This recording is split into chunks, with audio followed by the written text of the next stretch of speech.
Someday you may find yourself in a critical, life-threatening situation. If you have signed a document called an advanced directive against life support or tubes, you may find yourself in the emergency department left to expire. I'm Dr. Laura Moyer, and I'm chair-elect of the American College of Emergency Physicians, Geriatrics Section, along with Dr. Mark from New Jersey, who started one of the first geriatric emergency departments in the nation. Let me tell you some anecdotes. I was working in the emergency department and I received a patient in respiratory distress. The man was in respiratory failure, he was having trouble breathing. I instilled a breathing tube or intubation tube into his throat, into his airway, to maintain an airway for him in order to breathe. I received a call from his private physician threatening me with assault and battery should I fail to remove this breathing tube for this man immediately. Why? Because he had signed an advance directive against any kind of sustaining tube or life support. I must tell you that it was a very sad expression on this man's face as I took the breathing tube out of his throat and he expired in front of my eyes. I generally like to wait until family arrives and actually have family into the emergency department as I do a resuscitation. That way the family can say final words to their loved ones if necessary, if they fail to survive. I think that we should all think about implementing these kinds of decisions into our advanced directives, as it seems that perhaps these may become mandatory in our end-of-life decisions. Another patient watched her mother slowly dehydrate and starve to death because she had signed an advance directive against intravenous tubes or feeding tubes.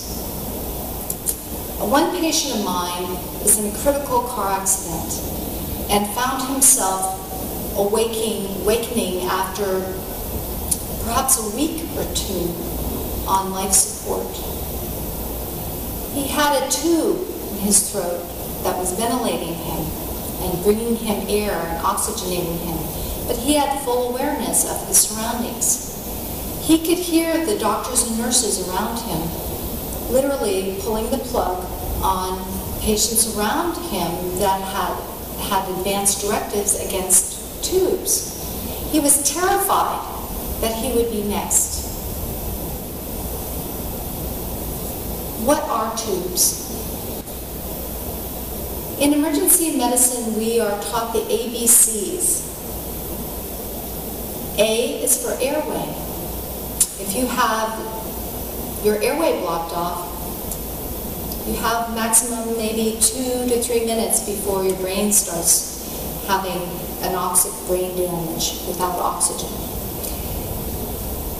Maybe 8 minutes, you may survive 8 minutes. Maybe longer. There's new interventions called hypothermia, where ice is being packed on people as they are resuscitated, because from studies of near drowning, people have lived longer in cold and been able to resuscitate sooner from cold environments.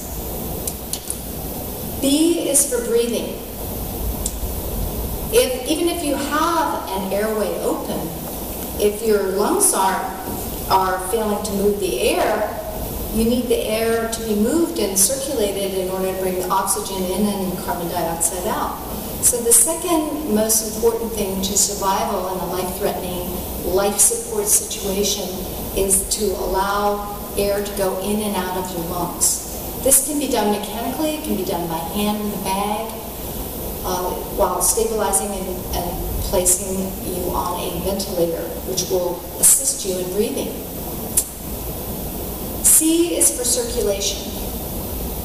If your heart stops and fails to circulate the oxygenated blood, same thing. 2 to 3 minutes on the outside, 8 minutes, you're starting to get irreparable brain damage unless you have low temperature resuscitation. Immediate defibrillation, electric shock. So let's go on, and what are tubes? I'd like to show you your options for tubes. This is what is called an intubation tube. If you're in a life-threatening situation, I would take this breathing tube when you're unconscious, and I would put it into your airway, into your lungs, blow up this little balloon to seal off. And this would do two things. It would maintain an open airway in which oxygen can get to your lungs. It would maintain an open airway so that oxygen can get to your lungs. And the other thing that it does is it protects against aspiration. In two very notable cases of Anna Nicole Smith and the famous actor Heath Ledger, aspiration may have been a cause of their death. What is aspiration? That is when you vomit. If you're lying flat on your back and you vomit, the vomit then goes down into your lungs and suffocates you. It's very hard to remove vomit from your lungs, and most people fail to survive that.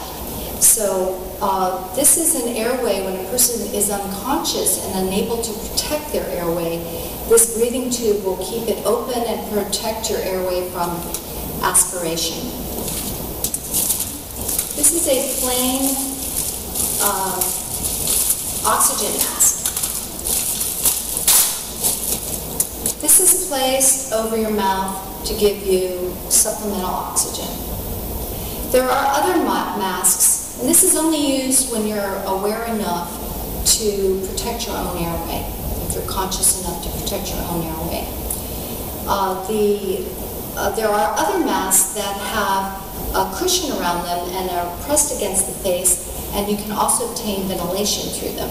They're pressurized masks, and they can assist you with ventilation and oxygenation and help keep you alive. Finally, I want to introduce what is called an LMA. And the LMA is a combination of a mask and an endotracheal tube. But technically, it is still a mask. So what I would urge many emergency physicians to consider is to start utilizing these more in cases where there is controversy over end-of-life issues. And this is very comfortable for elderly patients that are unconscious, and any person who's unconscious that in the age range that can accept them. And it also helps protect almost as securely